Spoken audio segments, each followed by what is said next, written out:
Por ocasião do desapontamento de 1844, nós temos a Guilherme Miller com 62 anos, José Bates com 52, Tiago White com 23, Ellen Harmon, que depois se tornaria White com 17, J.N. Andrews com 15 e Uriah Smith com 12.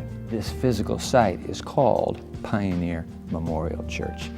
And when we think of pioneers today, we think of these graybeards, these women who wear their hair in buns from hundreds of years ago. And in a sense, that's true, because that's the way they were. They were graybeards, and they did wear buns in their hair. Veja, no nosso núcleo inicial, José Bates foi o referencial como o paizão, aquele que começou com a ideia do sábado, o catalisador da mensagem. Então, os jovens precisam de um referencial. Mas Tiago White foi o que começou os nossos primeiros periódicos, que desenvolveu o processo organizacional básico da igreja, nossa editora, etc.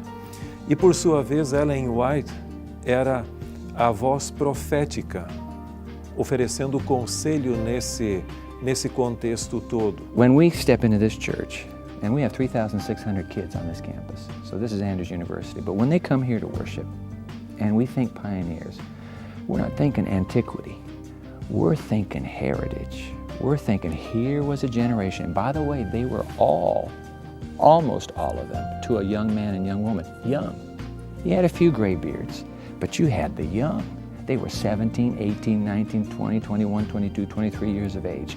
So this movement, this apocalyptic movement that we call the Seventh-day Adventist Church, was actually raised up by the young. In fact, wherever I go, however, the big difference is that when I look at what happened in Battle Creek at the beginning of our church, 17-year-olds, 23-year-olds, 20-year-olds were in leadership of the church. They were in decision-making situations. What has happened? Is it the church that has become less interested in the young people? Or is it the young people that is less interested in church? Isn't this a mutual thing? I mean, love has got to be a mutual thing. And it seems to me that if it's been my experience, I see this, young people say this to me all the time, if the church has no use for me, I'm gone. I'm out of here. Should we be willing, should we be willing to take the risk of giving young adults an opportunity to take leadership and to take center stage of the church? They will surprise us. They will do more than what we expect. And I've seen that happening already. Certainly, they might do things differently. Eu creio que o jovem, ele começando cedo, ele tem muito a dar. E um dinamismo que não deveria se esperar que ofuscasse, para daí tentar ver se ele pode servir. Quanto mais cedo, melhor.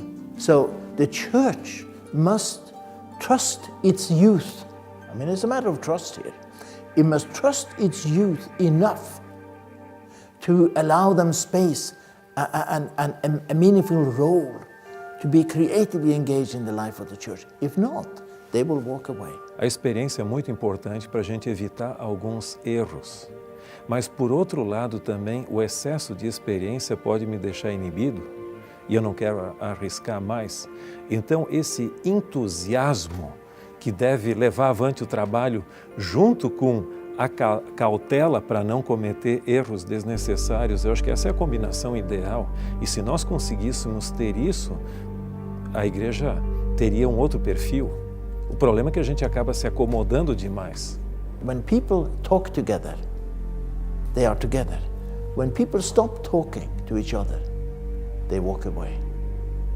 If we don't keep communication open, and with that, a trust in our young people, they will be gone. And so when we talk about Pioneer Memorial Church, and we talk about the pioneers that are part of our history, it's a reminder to us, and I believe this passionately, that even as God began the church with the young, He's going to end the church with the young again, asserting their leadership, rising up, and making a kingdom statement around this planet. One last generation. Eu creio que o que está faltando para que os jovens se envolvam mais é o senso de que eu não sou simplesmente um espectador da história, mas eu sou parte de um processo de forjar a história. O mundo tem que ser melhor pela minha passagem. Então o jovem, se ele se conscientizar de que ele não é apenas um indivíduo para ler a história lá do passado, que quem sabe nem interesse tanto, mas que ele está agora com a tocha na mão dele e que ele é um forjador da história, como diz Hebreus capítulos 11 e 12, ali tão grande nuvem de pessoas que estão torcendo pela nossa vitória também. Eu creio que isso dá um outro senso. Todo grande movimento de reforma, de reavivamento, foi marcado por um retorno à Escritura. Desde a reforma de Lutero até 1844, tudo que aconteceu, as pessoas voltaram para um relacionamento íntimo com a Escritura. O problema é que hoje em dia nós jovens nós temos a tendência e a tentação de deixar com que a Escritura seja objetivizada. E a gente acaba pensando, e qualquer pensamento que a gente dedica para a Escritura é um pensamento sobre a Escritura. A Bíblia se tornou um livro de respostas, um livro de informação, e nós deixamos de pensar com a Escritura, nós passamos a pensar simplesmente sobre a Escritura. E para resgatar esse espírito dos pioneiros, a gente precisa incorporar a Escritura de tal maneira que a gente enxerga a realidade através das páginas da Bíblia. Os pioneiros conduzirem a tocha do Evangelho eterno até o seu fim. Outros o sucederam. E agora essa mesma tocha está nas minhas mãos. E qual vai ser o meu desempenho? Então o jovem tem que se conscientizar de que ele não é meramente um expectante, que lá na Nova Inglaterra, lá no estado de Nova York, pessoas foram usadas por Deus. Isso foi um bonito começo, mas hoje Deus quer me usar e quer ver o meu desempenho. Agora, aqueles pioneiros de 1844, 1863, quando a igreja foi inaugurada, e todos os outros, eles passaram a não simplesmente pensar como essa é uma verdade linda e maravilhosa, objetivamente falando, simplesmente. Mas eles incorporaram aquela verdade de tal maneira que eles enxergavam toda a realidade de uma maneira diferente. É óbvio que eles iam dedicar toda a vida deles para essa realidade.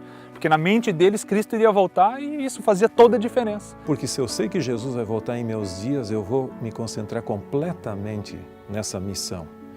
A gente até acredita que Jesus vai voltar em nossos dias, mas o nosso estilo de vida, o nosso desempenho parece que não endossa essa crença que eu tenho. O futebol, o trabalho, a TV, o filme nunca vão ser o primeiro objeto de tópico de conversa, mas vai ser a realidade do que Cristo está fazendo do mundo através da igreja, através dos seus representantes, vai ser o tópico central. Então acho que esse retorno de fazer com que a Bíblia tome posse da nossa visão, da nossa cosmovisão, fazendo com que a gente enxergue não somente nós mesmos de uma maneira diferente, mas a igreja de maneira diferente, Deus de uma maneira diferente, o nosso próximo de uma maneira diferente. Eu acredito que isso pode fazer grandes coisas. Pode parecer até simples, mas a mudança de pensar sobre a Escritura para passar a pensar com a Escritura, eu acho que é o elemento mais marcante de qualquer reforma, de qualquer início de reavivamento.